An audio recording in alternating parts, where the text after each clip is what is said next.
ଭଲ ପାଇବା ଏକ ଏପରି ଜିନିଷ, ମଣିଷ ତ ମଣିଷ, ଭଗବାନ ତା ପାଖରେ ହାର ମାନିଛନ୍ତି। ବର୍ଷକରେ 1000 ସମ୍ପର୍କ ଗଢ଼ିବା ଅପେକ୍ଷା ଗୋଟିଏ ସମ୍ପର୍କକୁ ସାରା ଜୀବନ ବାନ୍ଧିକି ରଖିବା ବଡ଼ କଥା ହୋଇଥାଏ। ମଣିଷ ସେତେବେଳେ ଭିତରୁ ସମ୍ପୂର୍ଣ୍ଣ ଦୁର୍ବଳ ହୋଇଯାଇଥାଏ ଯେତେବେଳେ ସିଏ ନିଜ ଲୋକଙ୍କ ଛଳନା ଜାଣିଯାଏ। ଖରାପ ଥିଲେ ସମୟ ସମସ୍ତେ ଭଲ ମନ୍ଦ ଶୁଣାଇ ଦିଅନ୍ତି, ବଡ଼କୁ ଛାଡ଼ି ଦିଅ, ଛୋଟ ବି ଆଖି ଦେଖାଇ ଦିଅନ୍ତି।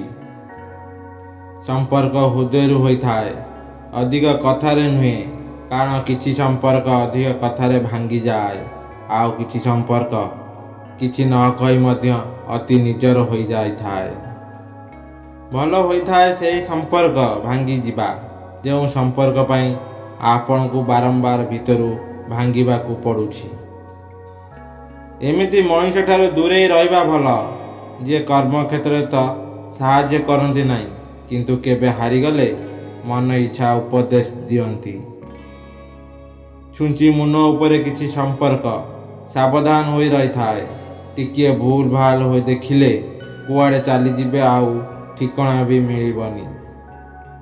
କେହି ମରିଗଲେ କାନ୍ଦିବା ପାଇଁ ଅନେକ ଲୋକ ଥାଆନ୍ତି, କିନ୍ତୁ ବଞ୍ଚିଥିବା ମଣିଷର ଲୁହକୁ ଏଠି ଅଣଦେଖା କରିଦିଅନ୍ତି।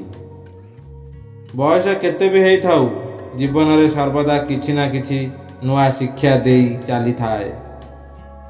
ସମ୍ପର୍କରେ ଭଲ ପାଇବାଟା କେତେ, ସେଇଟା ସମ୍ପର୍କ ଗଢ଼ିବାର କିଛି ଦିନ ପରେ ହିଁ ଜଣାପଡ଼ିଥାଏ, କାରଣ ପ୍ରଥମ ଦେଖାରେ ତ ଶତ୍ରୁ ବି ମୁହଁରେ ମିଠା ରଖିଥାଏ।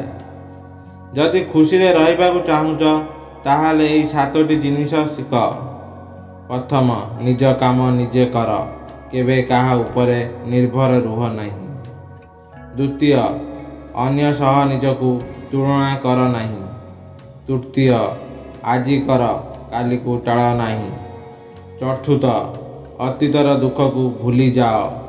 ପଞ୍ଚମ, ଭବିଷ୍ୟତ ବିଷୟରେ ସେତିକି ଚିନ୍ତା କର ଯେତିକି କାମରେ ଆସିବ। ଷଷ୍ଠ, କେବେ ନିଜ ଆତ୍ମସ୍ୱାଭିମାନକୁ ତଳକୁ କରିବାକୁ ଦିଅ ନାହିଁ। ସପ୍ତମ, ନିଜ ଦୁଃଖ କି ଦୁର୍ବଳତା କାହା ସହ ବାଣ୍ଟ ନାହିଁ।